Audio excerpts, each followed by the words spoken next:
बाल सब जल गया था, पूरा बदन जला हुआ था, पूरा धुआं धुआं निकल रहा था बदन में। मैं जिंदा तो नहीं पाऊंगा ना, क्योंकि मुझे मेरे आने वाले बच्चे को मुझे देखना है। कोई और औरत होती तो छोड़ के गई होती। मी माझे पप्पा कुठे आहेत काय, मग मी तेव्हा काय उत्तर देणार? जे लाईफ जेव्हा लोक स्टार्ट करतात तेव्हाच आमची लाईफ एंड व्हायचं टायमाला.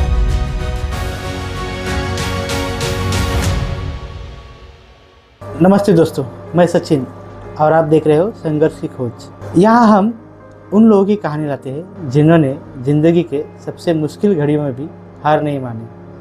और आज हम उसी इंसान से मिल रहे हैं जिनके ज़िंदगी का सफ़र संघर्ष, उम्मीद और हिम्मत की मिसाल है। तो सर, आप अपने बारे में हमारे ऑडियंस को कुछ बताइए। नमस्कार दोस्तों, मेरा नाम अविनाश राजू राठौड़ है। मैं ठाणा में रहता हूँ। तो सर, सबसे पहले आप अपने बारे में और आपके परिवार के बारे में कुछ बताइए। तो दोस्तों, मेरी जो बचपन की जर्नी है वो सब तो ठीक थी। मेरे घर में मेरे मम्मी पापा और सबसे बड़ा मैं, मेरे 2 छोटे बहन, एक भाई है। ठीक है, स्कूल के बाद सब मैंने 12वीं तक पढ़ाई किया, तब तक सब ठीक था। और जब मेरी 10वीं ख़त्म हुई उसके बाद जो सबसे घर का सबसे बड़ा लड़का मैं हूँ, इसलिए मुझे एजुकेशन के लिए खुद मेहनत करके खुद एजुकेशन करना था। तो मुझे अब 10वीं के बाद मैं रिक्शा चलाने लगा। रिक्शा चला के मैं कॉलेज भी कर रहा था। उसी दौरान मेरे पिताजी, उनको कैंसर हो गया था। उसके बाद फिर मैंने 12वीं होने के बाद मेरे को एक लड़की से प्यार हो गया, मतलब मेरी वाइफ से। तो हम लोग ने 2021 में भागकर शादी की। तो सर, 2021 में जब आपने भागकर शादी की, उस समय आपकी ज़िंदगी कैसी चल रही थी? शादी करने का निर्णय इसलिए लिया क्योंकि घर में कोई बड़ा नहीं था, सबसे बड़ा मैं था। मम्मी, जब पिताजी को कैंसर हुआ था सब दवाखाने में थे, घर संभालने के लिए कोई घर में था नहीं। जब मैं जिसमें शादी ब्याह करता था वही घर आके संभाल रही थी। पापा को, पिताजी को डब्बा वगैरह हॉस्पिटल पहुंचा रही थी। और पापा को जब मालूम पड़ा मुझे कि पापा को कैंसर हो गया है, तो पापा की भी उम्मीद यही थी कि मुझे उनको कुछ होने के पहले उनके आँख के सामने मेरी शादी हो जाए, कि बड़ा घर का सबसे बड़ा लड़का मैं हूँ। तो इसलिए मैंने सोचा कि जाने दो, क्योंकि दोनों की कास्ट भी अलग है। वो हिंदू है, मैं हिंदू बन जा रहा हूँ। उनके घर को अलाउड नहीं था हम लोग का प्यार वगैरह, उनके घर के एक्सेप्ट नहीं थे। इसलिए मैंने भाग के शादी करने का निर्णय लिया। और शादी हुई मेरी 2021 में 3 मई को मैंने शादी किया। और 3 मई को शादी करके सिर्फ 7 ही महीना हुआ। उसके बाद 29 दिसंबर को 2021 को मेरे पिताजी का इंतकाल हो गया। तो सर, शादी के बाद जब आपके पिताजी नहीं रहे, तब आपने अपने परिवार की जिम्मेदारी कैसे संभाली? परिवार की जिम्मेदारी मैंने रिक्शा चला के संभाली। उसके बाद टेम्पो चला रहा था। फिर उसके 3-4 महीने के बाद पापा की मौत हो गई। उसके 3-4 महीने के बाद मुझे सामने से टीएमसी से कॉल आया कि मतलब मेरे मामा टीएमसी साथ में जॉब में थे। उन्होंने बोला कि तुम पापा की जगह पे आप काम पे लग सकते हो टीएमसी में, तो देखो लगना है क्या? तो मैंने बोला ठीक है, मुझे लगना है। तो मैं 29 अप्रैल को उन्होंने मुझे काम पे लगाए अतिक्रमण विभाग ठाणे महानगर पालिका दीवा प्रवेश समाधि में। तो मैं काम पे था, कार्रवाई कर रहा था। तो जैसे मैं काम पे लगने के बाद मेरा हादसा ऐसा हुआ कि लगेज 3 जून को एक ही महीने में मुझे इलेक्ट्रिक शॉक लग गया। जो आपके साथ हादसा हुआ वो कैसे हुआ? हादसा ऐसे हुआ, मैं टीएमसी में जॉब पे था, नया काम पे लगा था, कॉन्ट्रैक्ट बेसिक पे था, परमानेंट नहीं था। मैं कार्रवाई कर रहा था दीवा प्रभाग समिति में, दीवा डिस्ट्रिक्ट में बिल्डिंग गिरने का काम चालू था। उस दौरान बिल्डिंग जो गिरती है उसके ऊपर जो लोखंड के जो अपन हाई लगाते, टेरिस पे शेड लगाते, उसका जो बड़े बड़े लोखंड के पाइप रहते, उसका एक पाइप नीचे गिरा हुआ था। इसलिए मैं पाइप को उठाने के लिए गया। वो पाइप जाके बाजू में, बिल्डिंग के बाजू में ट्रांसफार्मर था, वो 25,000 वोल्टेज का करंट का ट्रांसफार्मर था। वो पाइप लोखंड का उसमें टच हो गया और मैं ऊपर टेरिस पे पाइप को पकड़ के था। वो पाइप को पकड़ के मेरा शॉक लगना चालू हो गया। शॉक जब लगा तो मेरे हाथ ऐसे दोनों, मैंने पाइप को पकड़ा हुआ था, मेरे हाथ से करंट लग रहा था, मेरे पैर से करंट निकल रहा था। पूरा मतलब बोलते ना बेहोश हो गया था मैं ऊपर टेरिस पे। किसी को मालूम नहीं था कि मैं ऊपर हूँ। मैं उन्होंने दवाखाना लेके गए, पूरा जलने के बाद मैं पूरा बेहोश था, कुछ होश नहीं था। तभी दीवा में ही मेट्रो हॉस्पिटल बाजू में ही है, वो मेट्रो हॉस्पिटल में मुझे उन्होंने भर्ती कर दी है। उसके बाद उन्होंने मुझे पूछा कि फ़ोन मतलब किसका नंबर नहीं था, मेरा फ़ोन जल चुका था। तो मैं थोड़ा होश में था थोड़ा। उन्होंने मैंने नंबर दिया मेरे घर वालों का कि प्लीज़ मेरे घर वालों को इन्फॉर्म कर दो कि मुझे ऐसा मेरा हादसा हुआ है, मेरे घर वालों को आप बुला लो यहाँ पे, मुझे कुछ हो ना जाए। उन्होंने घर पे मेरे कॉल किए शाम के 5 बजे। मेरा औरत को, मेरे वाइफ को कॉल आया कि आपके पति को छोटा मोटा करंट लगा है, आप दीवा में आ सकते हैं। तो उनको, मेरे वाइफ को भी ऐसा लगा कि ठीक है, करंट लगा है, छोटा मोटा करंट रहेगा, कि इतना बड़ा कुछ हुआ नहीं रहेगा।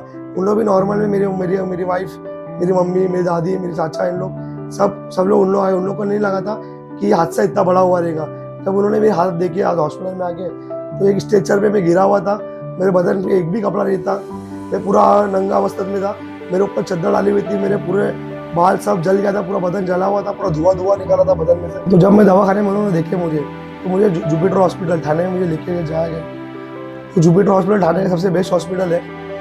उधर तक का वो हॉस्पिटल में वो डॉक्टर लोग ने बोल दिया कि तुम्हारे मतलब मेरे फैमिली को बोले तुम अपने बाहर वालों को बुला लो, क्योंकि सुबह तक ये लड़का बचेगा नहीं, क्योंकि मैं 99% पूरा जल चुका था। मैं उन लोग की उम्मीद नहीं थी मैं बच सकता हूँ, क्योंकि मेरी पेशाब की जगह जो थी वो पूरी 99% जल चुकी थी, क्योंकि मेरी पेशाब शाम को 4 बजे से रुकी हुई थी, वो रात को 1-2 बज गए थे, नहीं निकली थी। जब उन्होंने मेरे सामने ये बात कहा, डॉक्टर ने कहा मेरे घर वालों को कि तुम बाहर के तुम्हारे लोगों को बुला लो, उनका मतलब भरोसा नहीं है, तो मैं खुद हिम्मत किया कि मेरा ऐसे भी कुछ होने वाला, वैसे भी होने वाला है। तो मैंने एकदम प्रेशर से मैंने अपनी पेशाब फेंक किया, तब जाके एक निकलने लगी। तो डॉक्टर ने देखा, तब डॉक्टर ने मुझे कहा कि तुम करो जब तुम्हारा समय निकलेगा तब जाके तो हम तुमको बचने की कोशिश कर सकते हैं। जब मुझे पेशाब हो गई पूरी तरह से, डॉक्टर बोला भी एक चांसेस है तुमको बचाने के, तो 1% चांसेस है, और हम नहीं बचा सकते।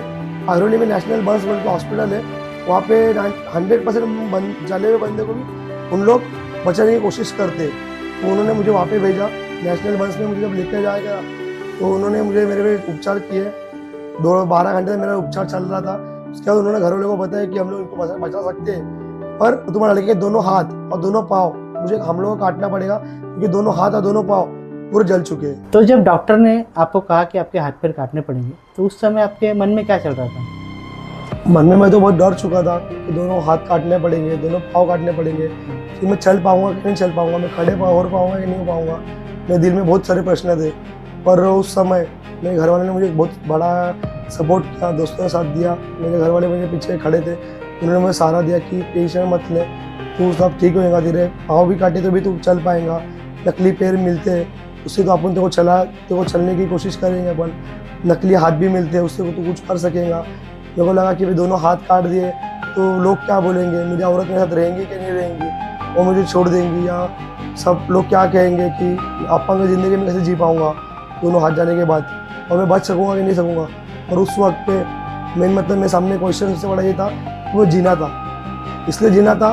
पर उस वक्त मेरी औरत 4 महीना प्रेग्नेंट थी, और जो बच्चा ज़िंदगी नया आने वाला है मुझे उसको देखना था, मेरे बच्चे को, इसलिए मुझे जीना था। डॉक्टर को भी मैंने ये बोला कि डॉक्टर चलेगा, मेरे हाथ पैर कटेंगे, मुझे चलेगा, पर मैं बच सकूँगा ना, मैं जिंदा तो रह पाऊँगा ना, क्योंकि मुझे मेरे आने वाले बच्चे को मुझे देखना है।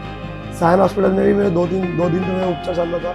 उसके बाद उन्होंने 11 घंटे की सर्जरी लेके डॉक्टरों ने मेरे दोनों हाथ और दोनों पैर उन्होंने काट दिए। उस मुश्किल समय आपकी पत्नी ने आपको कैसे सहारा दिया?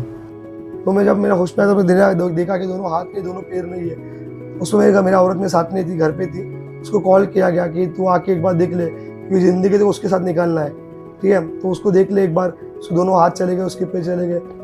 पीछे तो जब उसने वीडियो कॉल पे देखी तो बहुत रोई थी उसने, मतलब उसने अभी मुझे बताया उसने बहुत रोई थी। पर वो जब मेरे सामने आई तो उसने आँख में एक भी आंसू नहीं लाया, क्योंकि उसको पता था वो रोई तो मेरी हिम्मत टूट जाएंगी, और मुझे हिम्मत देना है तो उसको स्ट्रांग बनना है। तो जब वो मेरे सामने आई तो उसने यही बोला, जान दो ना, हाथ चले गए तो क्या हुआ, वो ना मैं आपके साथ। तो उसने उधर पे मेरे दवाखाने में भी मेरी बहुत केयर की, मेरा बहुत साथ दिया।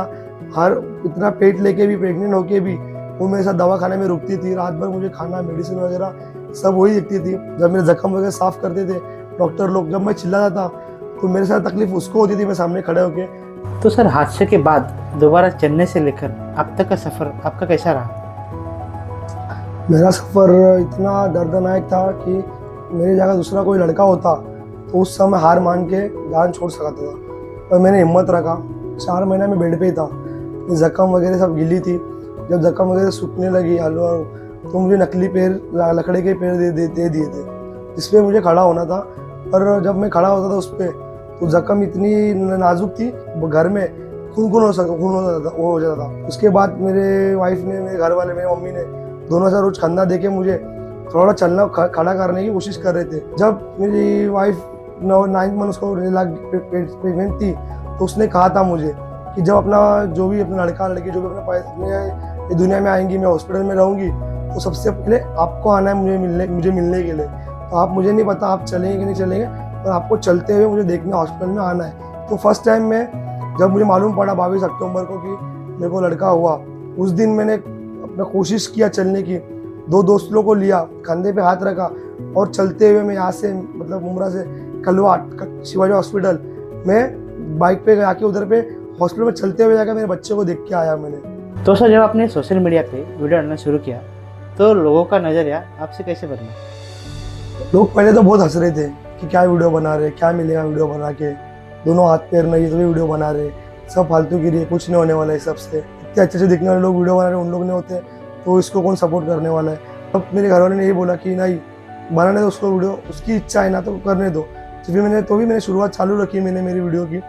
जब मेरी वीडियो आने लगी तो वो बोलते ना आपस वाले तो कोई साथ देते नहीं है, और बाहर वालों का बहुत प्रोत्साहन मिला मुझे। जब मैं जब बाहर जाता था पनवेल साइड में काफी मैं बाहर जाता था, एक बार जब जा रहा था तो एक गैस पंप पे गया मैं, तो उन्होंने मुझे कहा कि मैं सर आपकी वीडियो देखता हूँ।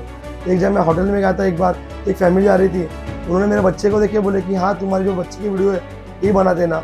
जब मुझे जब मैं सब सुनने लगा तो मुझे अच्छा लगा कि चलो कोई तो अपने को पहचानता है, कोई तो अपने को सपोर्ट करता है। तो उसके बाद मैंने वीडियो जर्नी चालू रखी, वीडियो बनाना कंटिन्यू रखा, और आज वीडियो बनाने की वजह से आज मुझे जितना आपस वाले नहीं जितना आपस वाले सपोर्ट नहीं करते उतना मुझे बाहर से सपोर्ट मिलता है। मेरे को सैल्यूट करते कि आपके हाथ पैर नहीं है तो भी सर आप बैंजो बजाते हो, आप जिम करते हो, आप ड्राइविंग करते हो। मैं ड्राइविंग भी करता हूँ। ड्राइविंग करने का कारण ये है दोस्तों कि मेरी औरत और मेरी मम्मी दोनों जॉब कर रहे थे। मुझे बुरा लगता, दोनों को देखते मुझे बुरा लगता था कि इन लोग कमा रहे हैं मैं बैठ के खा रहा हूँ। अभी तो उम्र इनकी है कि इन लोग बैठना चाहिए और मैं इनको कमा के खिलाना चाहिए था, तो भगवान ने ऐसा कर दिया कि इन लोग कमा रहे हैं और मैं बैठ के खा रहा था। तो मैंने कोशिश किया कि चलो खाने का आपको कुछ ना कुछ काम कर सकेंगे। जब जैसे मैंने सोचा बैंजो जब बजा था पहले से तो अभी भी बजा सकता हूँ। तो मैंने ये सोचा जब जिम कर रहा था पहले हाथ पैर थे, अभी कर सकता हूँ। तो ड्राइविंग भी पहले करता था, अभी भी ट्राई करते। तो मैंने एक दिन ऐसे जाते जाते मेरे दोस्त की ऑटोमेटिक गाड़ी थी, तो उसको बोला भाई मुझे एक बार ट्राई करने देगा, मुझे ट्राई करना है। तो उसने बोला ले भाई चला। तो मैंने ऑटोमेटिक गाड़ी होंडा सिटी मैंने ट्राई किया, तो मैं ऑटोमेटिक गाड़ी चलाने लगा।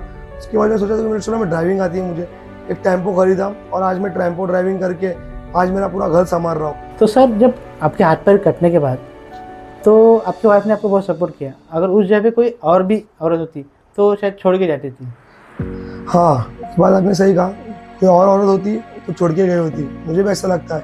ये मुश्किल ऐसी आई थी कि जब मेरे हाथ पर चले गए तो मेरे फैमिली मेम्बर भी थोड़े बहुत और उसके फैमिली मेम्बर भी और आजू बाजू मतलब जो बाहर के समाज है वो समाज ने बहुत ये किया, उसको मतलब भड़काने की कोशिश की है उसको बाहर से कि छोड़ दे उसको, उसके दोनों हाथ पे चले गए, अपंग है वो अभी, उसको देखो संभालना पड़ेगा ज़िंदगी में, उसको आपको देखो उसको बेड पे बैठ के खिलाना पड़ेगा, उसके दोनों हाथ नहीं है, उसका कपड़ा, उसका नहाना, उसका खाना पीना, उसका वॉशरूम वगैरह सब तेको ही करना पड़ेगा। छोटे बच्चे ऐसा देखो तेरा छोटा बच्चा है तो उसको संभालेंगे कि तेरे पति को संभालेंगी।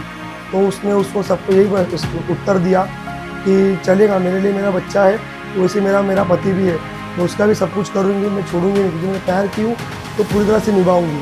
क्योंकि उसकी भी मम्मी नहीं थी बचपन से, उसके पापा ने अकेली ज़िंदगी उसको बड़ा किया, तो उसको पता था ये बात कि ये किसी को अकेला सहारा देना क्या होता है। जो भी हूँ उसके कारण ही हूँ कि उसने साथ छोड़ा नहीं इसलिए, और उसके जगह कोई दूसरी भी होती तो मुझे लगता है कि मेरे साथ छोड़ के चली गई होती। जो लोग मुश्किल वक्त में हार मान लेते उन्हें आप क्या संदेश देना चाहेंगे? संदेश तो ये देना चाहूँगा कि देखो आपके हाथ पैरों के भी आप छोटी छोटी मुश्किलों में बोलते हैं कि जान देना है, सुसाइड करना है, ये करना है, तो ज़िंदगी इतनी सस्ती नहीं है, ज़िंदगी बहुत अनमोल है, एक ही बार मिली लाइफ में, तो उसको जियो दोस्तों। क्योंकि आप बोल रहे हो कि मैं सुसाइड कर लूँगा, तो सुसाइड करके सिर्फ मुश्किल ख़त्म नहीं होंगी, सुसाइड करके सिर्फ आपके प्रॉब्लम ख़त्म होंगे। आपके जो पीछे फैमिली है, आपके माँ बाप, आपके बहन भाई, आपकी पति आपके बच्चे, उन लोगों को तकलीफ तो वैसी ही होने वाली है और फैमिली के प्रॉब्लम तो ख़त्म नहीं होने वाले।